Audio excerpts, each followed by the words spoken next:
Joker Folie à Deux was awful. It certainly wasn't what I wanted out of a Joker sequel. I had I had promise going into it in the form of Harley Quinn, who I hoped would add more depth to Arthur through their shared delusions and romantic dynamic. There were glimmers here and there, but it feels like the movie chickens out a great deal multiple times throughout the film. Even making odd decisions for characters that I don't think make any sense unless you take yourself out of the movie and try to understand the minds of the writers involved, which is never fun for me. For the foreseeable future, I'm just going to refer to Folie à Deux as Joker 2 because I don't speak French. Joker 2 successfully kicked me out of its world after the first watch and made me work backwards to realize the movie and its message weren't made for me. I watched and enjoyed the first movie. That wasn't made for me either. Most people did enjoy it because a story about a misunderstood person abandoned by society can resonate with many, whether or not this is truly the story of their lives or not.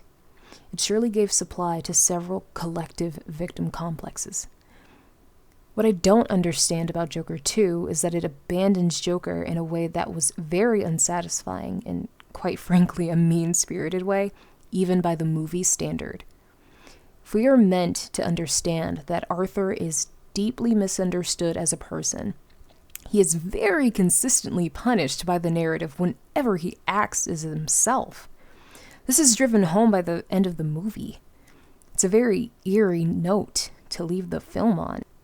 And while I think people have an over-attachment to the media they consume as a replacement for a personality, I can certainly see why someone would have a persecution complex surrounding it. Sorry, lonely nerds don't get girl prizes anymore, and the black guys don't die first in horror movies. Society. What's insane to me is that Joker 2 had all the elements it actually needed to be a good, possibly even a 6 out of 10 story. People consistently call this movie a tragedy, and that's exactly what it should have been in the artsy, whimsical way people are lambasting the movie for. I'm not defending the movie for what it could or should have been. It is farther from what I would have wanted, and I completely understand the outcry. In this video, I will be highlighting what is there and how strange the movie direction How strange the direction of the film was, given what seemingly is a proper first quarter in my eyes. I think it's important to analyze the plot for what it is. A common talking point I'm hearing, whether it is due to many YouTubers using AI to write their scripts or forming opinions from a copy of the running narrative surrounding the movie, is that the plot is paper thin. Yet, I actually beg to differ. There are a lot of elements in the film. The impact of the Joker, Arthur in his mental state, the details of the trial, how he is treated by other patients in the asylum, and most importantly, Harley Quinn. The real issue with the movie is that it never gives enough attention to the elements that would give it more depth.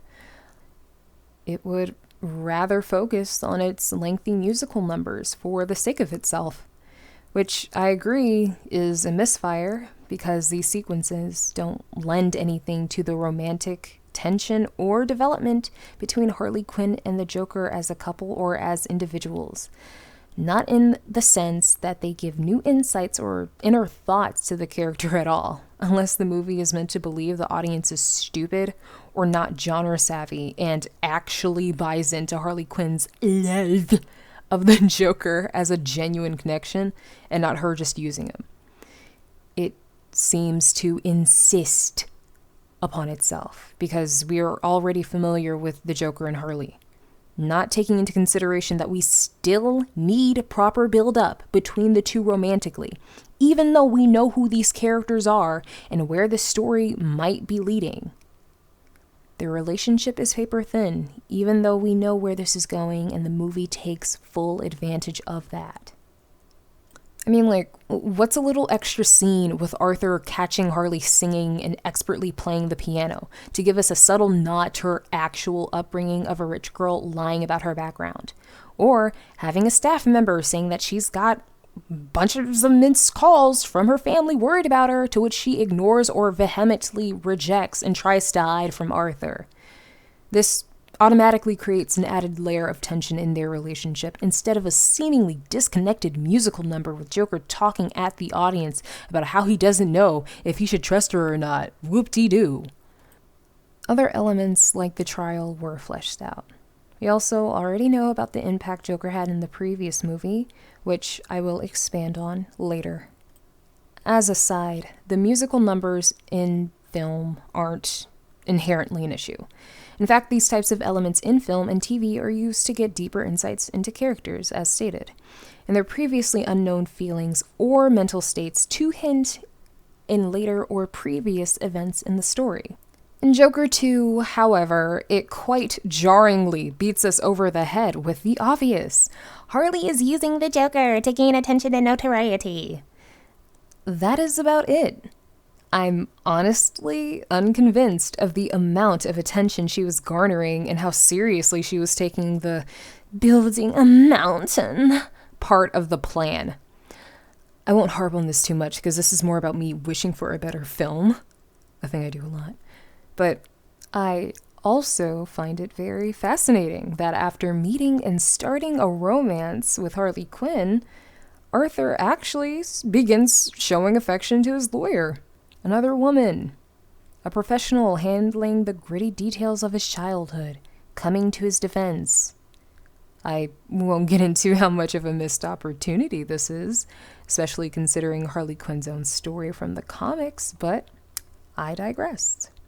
Lawyer chick outright states Harley is full of shit, and we get to see Arthur and Harley see each other for who they are in the real world, which was sorely needed outside of the disjointed musical numbers on stage. I think the choice to have Harley be so inactive in advocacy for Joker was also strange, only because I don't remember a scene shown where she had her doubts about Arthur prior to his admission that there was no Joker. Perhaps this was too subtle for me to pick up on, since I was trying to wrap my head around other things about the film that bothered me. I don't think this is a misstep in Harley's character. Being in it for herself and the glory is fine, but it's the execution. I think it was obvious from the get-go, but especially when the lawyer mentioned it outright the first time. As stated before, we didn't need the exchange of the two on stage performing matter-of-factly about it. It came across as very campy and somewhat insulting to my intelligence, which is likely the case with others. In fact, the most we see her do was lie to Arthur about her background and her pregnancy. Then she told him to embody Joker, put on some makeup in her room, and presumably blew up the courthouse for their big escape. Lame. Can't even think of a real critique of Gaga's performance because they gave her fuck all to work with.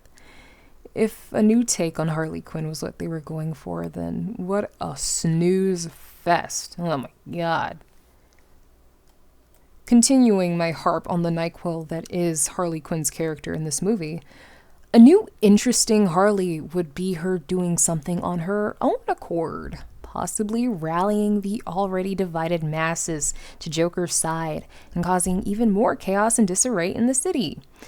This was a very diluted, inactive, and somewhat self-preserving Harley Quinn than what I'm used to. And as I'm writing the script, I actually totally forgot that she burned down the asylum with her cigarette and matches in order to get Arthur to leave the movie with her. Probably because of the god-awful auto-tuned voices utilized by both Phoenix and Gaga's singing performance that my ear is trained to hear at this point. So, now I'm even more confused as to where this level of enthusiasm to destroy and create chaos to get what she wants went during the latter half of the movie. Why did they stop there and not go all the way with something already established so perfectly early on? I'm also curious as to why the angle Harley chose to inspire the Joker out of Arthur was to promise him a home and a baby. The Joker, the man or character who killed a star TV show host on national TV and incited a riot, therefore will be very inspired by the prospect of a white picket fence and child on the way, according to Harley Quinn. Okay. Some mountain that is. It's very strange, in fact, because it calls into question what Harley actually wants out of the Joker. Does she even know? Come to think of it, what did the writers mean by this? I know I've likely thought and have asked more questions about this more than the writers have in the last 15 seconds. I'd like to be wrong about that, so some insight on their creative intent is definitely in order, because I actually can't take this story fully in a vacuum, disregarding like outside world political events, etc., etc. Usually, the crazy characters that resonate with the audience have a clear rhyme and reason made obvious from the start or at the climax when things hit the fan. And it's too late to go back, though the justification for their actions can be debatable, thus interesting, depending on how extreme their actions go in proportion to whatever caused their development. Again, this is how I know this movie and its message wasn't made for me. I can actually say for certain that the direction they took Harley's motivation was a nod to something socially relevant today. It's not an inherent issue either, though it is in poor taste, which is in line with the entire movie, but I digress. I am just baffled at this vague, limp-wristed portrayal of Harley Quinn, and I don't even like her character that much, but I know she is well-defined and is being mishandled in this movie. The weird musical pauses with the two singing and dancing together doesn't count as the endgame vision, even though it could have lended itself to a more explosive finale. I'm in no way giving them undue credit where there was no intention on their part to portray this, but it's no wonder Arthur was bombing at the Joker during the trial. Harley seemed to always be in pursuit of Arthur with the promise of normalcy instead of the chaos, riots, and revenge that ignites his Joker character. The easiest tweak to this was if Harley was just a bit more gritty, with a focus of what the establishment is trying to take away from Arthur and herself by proxy. What's a little scene where instead of these flowery little promises of Arthur becoming a family man in his shitty apartment, she fires him up and tells him how much the people in that courtroom want him dead and how much they want to take away from him. How they've never tried to understand people like him, like us, and how they're going to deserve what's coming. The incorrect narrative echo in the form of Harley Quinn allegedly being Joker's biggest fan is frankly embarrassing in universe and on the writer's part. Harley Quinn comes off as confused as to what she wants, and under no circumstances do I believe it was intended. Speaking of which, we have to talk about the prison system and class consciousness. If real-life examples of Joker figures are anything to go by, I actively despise how one-dimensional Arthur's prison mates were in the film. We get one rallying food court cry in support of Arthur and nothing else. No new provisions or protection from his fellow prison mates, to the point where the simple logic of many people outside of the prison support him.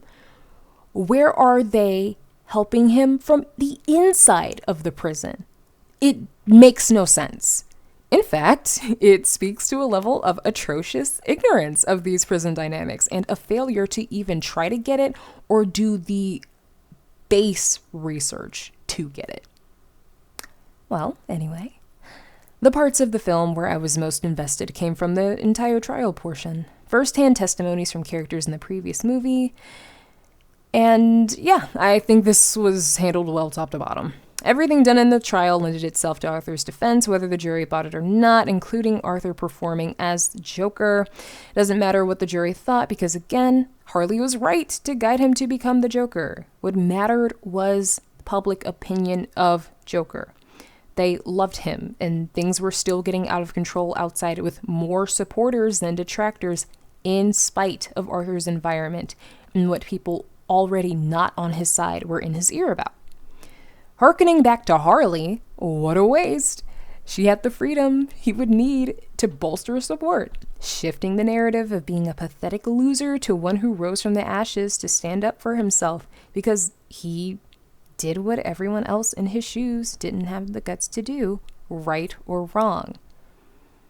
I get the overall reason the Joker 2 took the direction it did. Joker 2 was never meant to continue Arthur as the Joker.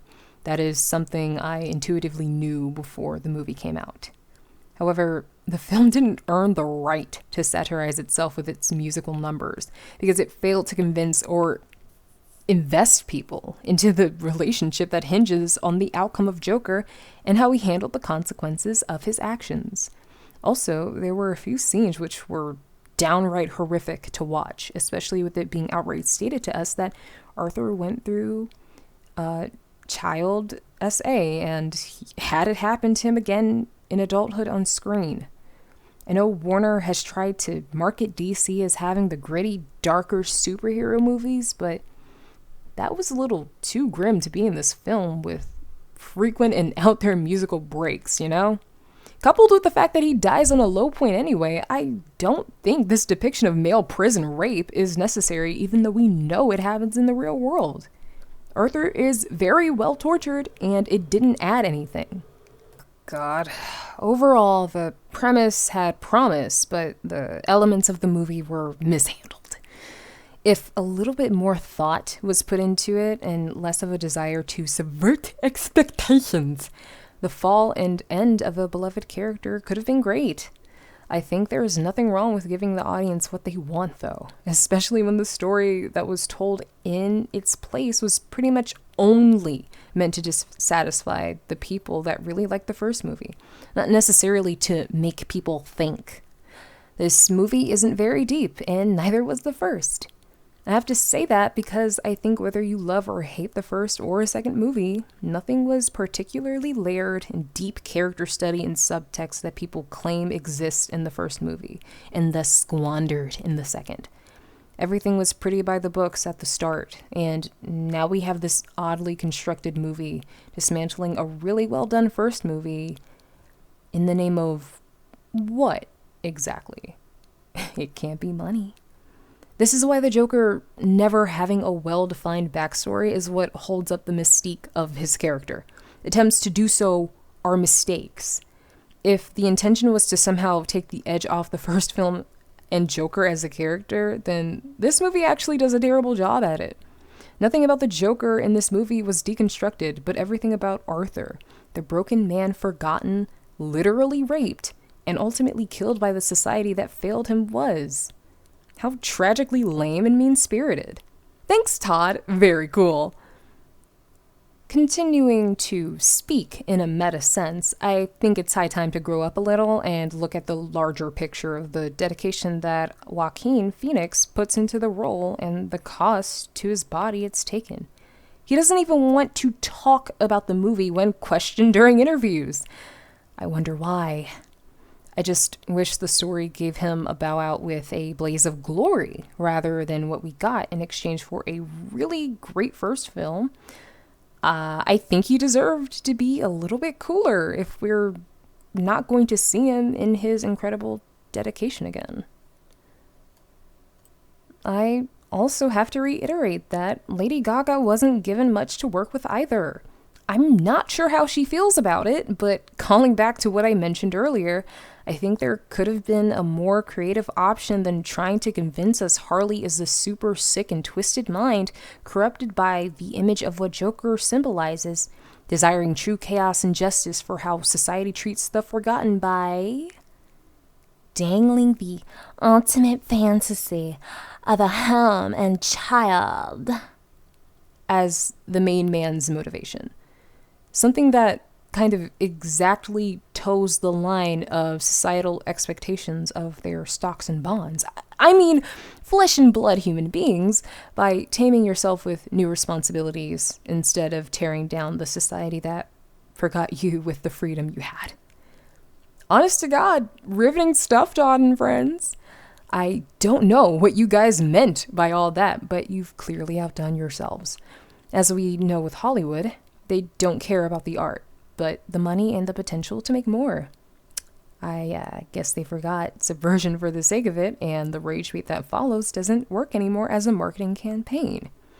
Speaking of which, my detractors and avid defenders of this slop have gone on mile-long CVS receipt essays on the Jungian concept of shadow and how it informs the... My response can mostly be summed up with this clip. And yet, in my infinite ability to extract wisdom from the filthy mind defecations of people pretending to know better than everyone else, I gleaned a metacontextual running narrative about Todd Phillips himself. As far as I'm concerned, the movie is a middling cultural comment on the losing side of history, and it shall be fondly remembered as a dud in the pile of splintered, creatively bankrupt corporations that don't care. And if Phillips felt like a radiant genius, he wouldn't have went into hiding before, the release and stood on his work. The radiant genius in his ranch house cradling a Ben & Jerry's while he doom scrolls Twitter and YouTube. Just amazing stuff. And I'm actually going to shave the edge off here because he did make Project X, though, which actually, that leads me to another point. Todd Phillips' career can actually be summed up by his contentious documentary-style pieces to his well-received comedy bro flicks. I have not and will not go through his entire filmography. I know someone out there is wagging a finger at me, to which I would promptly bite. But it seems as though Todd's downer films equal big no-no. Todd's comedy films equal big yes.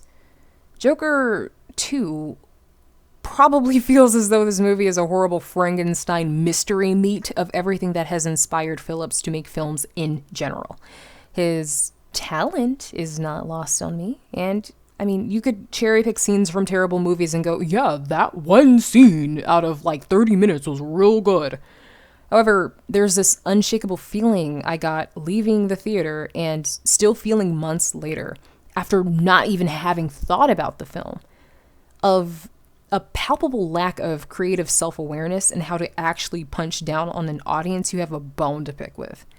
To put it succinctly, in a better film, Batman would have been the one to take Joker down. It just makes sense. Batman is the Joker's natural enemy from decades of material of their dynamic. It is lost on me as it was lost on Phillips for him to not have thought of this. Even speculation articles at the time were hoping for a Batman appearance at the very least in the form of a cameo, but we got no such thing. The movie could have been received better if Batman dished out the justice and not the system. If you want to stick it to incel chuds, you have to use Chad, the men they idolize in their head, to beat them down, reflecting the alpha beta power play men subscribe to in their waking lives. If you put the system against them, you're literally just reaffirming and pushing people farther into radicalization. I just think this was such a sloppy misfire of a film that could have easily been at least a 6 out of 10 to audiences, even with the shoddy auto-tuned musical scenes. And it would have made the story easily timeless because Chad and Stacy do what they want and always win. That breaks the delusion. Throw in a little Catwoman whooping Harley, it would have been so funny. Or Harley not even showing up when the chips were down because she didn't want to fade. But enough about a better movie. The torture and rape of a beloved villain, for better or worse, was a terrible move, no matter what kind of audience latched onto the film. God forbid we get something based. If I was a disillusioned white guy, I'd be pissed off too if I had another disillusioned white guy spitefully patronizing me in the form of this film, pretending as if he's not me or wasn't me 10 to 20 years ago. I guess it's indicative of a broader question. To forgive or not to forgive, and who that forgiveness extends to, at what cost, to what greater effect long term. What we got was pretty bad and genuinely upsetting on a human level, villain or not, and alright, that's enough empathy for fictional characters today. Like, subscribe, or else bye.